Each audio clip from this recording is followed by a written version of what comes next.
Hello friends, स्वागत है तमारू मारा किचन में। आज આપણે બનાવીશું બધાના ઘરે પીવાતી ને ઉનાળામાં ખાસ જમ્યા પછી પીવાતું ઠંડુ પીણું જીરા સોડા ઇન્સ્ટન્ટ બનાવી શકાય તે રીતે તેનું સિરપ બનાવીશું। પેટમાં ગેસ, એસિડિટી કે અપચો થતો હોય તેનો ઇન્સ્ટન્ટ રામબાણ ઇલાજ છે, જે આપણે સોડા વગર ઘરે બનાવીશું। ટેસ્ટમાં અને પેટની તકલીફોમાં રાહત આપે તેવી બધાને જ ભાવે તેવી આપણે જીરા સોડાનું સિરપ ઘરે બનાવીશું। રેસીપી ગમે તો વિડીયો વધુમાં વધુ શેર કરજો, લાઈક કરવું ભૂલતા નહીં અને ચેનલ ઉપર નવા હો, મારી વિડીયો જોતા હો તો ચેનલ સબસ્ક્રાઈબ જરૂરથી કરજો અને બેલ આઇકન દબાવવું ભૂલતા નહીં, જેથી તમને મારી આવી નવી રેસીપીના નોટિફિકેશન મળતા હોય। તો ચાલો આપણે જીરા સોડા બનાવવાનું ચાલુ કરીએ। અહીં મેં 1 કપ જેટલું આખું જીરું લીધું છે। મીડિયમ ગેસની ફ્લેમ ઉપર આપણે નોનસ્ટિક પેન કે જાડિયા તળિયાવાળી પેન લઈને તેમાં આ જીરાને આપણે 3 થી 4 મિનિટ માટે લો ગેસની ફ્લેમ રાખીને શેકી લેવાનું છે અને તેમાં જીરું સહેજ શેકાવા લાગે એટલે 2 મોટી ચમચી જેટલું આપણે આખા મરીના દાણા લઈ લઈશું। આ બંને જ વસ્તુ પેટની તકલીફમાં રામબાણ ઇલાજ છે। જીરું અને મરી ગેસ, એસિડિટી કે અપચામાં પેટને રાહત આપે છે। સહેજ કલર ફરવા લાગે અને શેકાવાની સુગંધ આવવા લાગે એટલે આપણે ગેસની ફ્લેમને બંધ કરી દઈશું અને પછી આવી જ રીતે થોડીવાર માટે ચલાવતા રહીશું અને આ આખું જીરું અને મરીના મિશ્રણને આપણે 5 થી 7 મિનિટ માટે ઠંડુ પડવા માટે મૂકી દઈશું। આ મિશ્રણ એકદમ ઠંડુ પડી જાય પછી જ આપણે મિક્સચરમાં તેનો એકદમ ફાઇન એવો પાવડર બનાવીને તૈયાર કરી લેશું।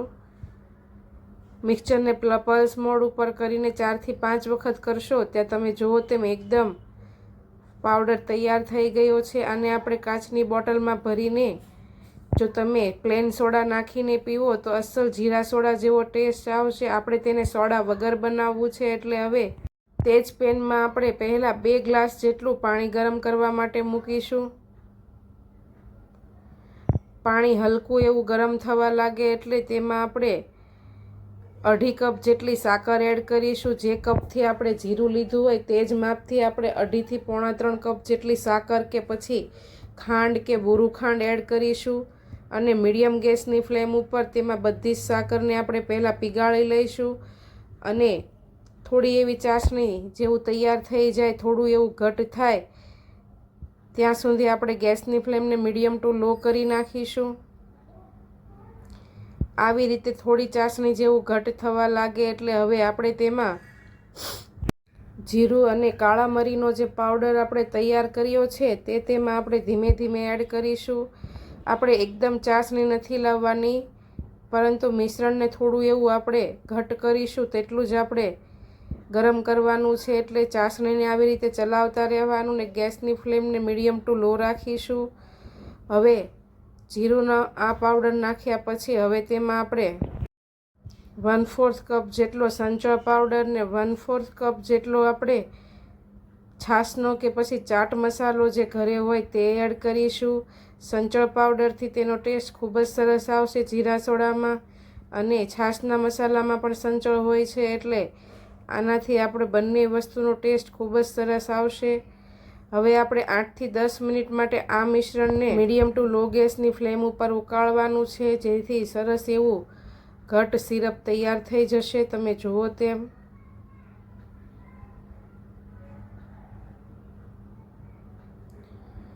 જેમ મિશ્રણ ગરમ થશે તેમ થોડું એવું ઘટ થશે। આપણે બહુ ઝાઝું એકદમ ચાસણી થઈ જાય તેવું નથી કરવાનું, ફક્ત સિરપ જેવું જ બનાવવાનું છે। લગભગ 7 થી 8 મિનિટ જેટલો સમય તમે ઉકાળશો એટલે તમે જુઓ તેમ સિરપ ઘણું એવું ક્વોન્ટિટી ઓછી થઈને એકદમ ઘટ આવી રીતે ચમચામાં હાથથી જુઓ તો આવી રીતે લીટો પડે તેવું તૈયાર થઈ ગયું છે।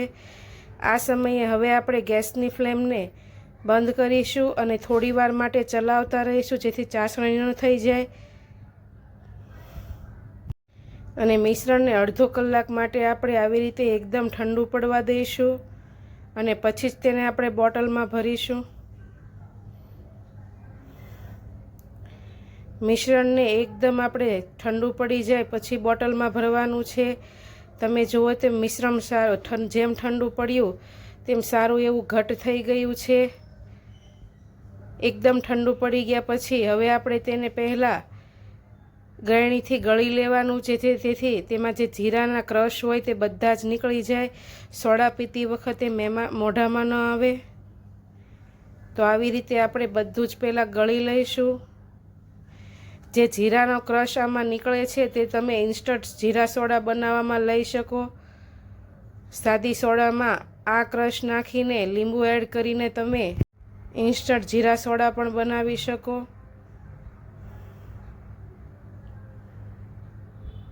તો ચમચાથી દબાવીને આપણે બધો જ સિરપ તેમાંથી લઈ લેવાનો છે. અને હવે કાચની બોટલમાં કે પછી ગમે તે એરટાઇટ બોટલમાં આ સિરપને આપણે ભરી દઈશું અને ફ્રીજમાં રાખીશું, જેથી તે લગભગ 6 મહિના સુધી સિરપ એવું ને એવું સારું રહેશે. એકવાર બનાવીને તમે 6 મહિના સુધી આ સિરપને પી શકશો. હવે તેમાંથી આપણે જીરા સોડા બનાવીએ. ગ્લાસમાં આપણે 2 થી 3 આઈસ ક્યુબ એડ કરીશું. અડધા લીંબુનો રસ એડ કરીશું અને જે સિરપ બનાવ્યું છે તે 2 મોટા ચમચા જેટલું તેમાં એડ કરીશું ને ઉપરથી એકદમ ચિલ્ડ વોટર તેમાં આપણે એડ કરીશું અને ચમચીથી બરાબર મિક્સ કરીને તમે જુઓ તેમ અસલ બજાર જેવી જીરા સોડા શરબત બનીને તૈયાર થઈ ગયું છે. લીંબુની સ્લાઇસથી તેને ગાર્નિશ કરીશું તો પેટના તકલીફોમાં રાહત આપે અને બધાને જ ભાવે તેવું જીરા સોડાનું સિરપ તૈયાર છે. તો ચાલો આવતીકાલે ફરી મળીશું. ત્યાં સુધી આવજો. જય શ્રી કૃષ્ણ.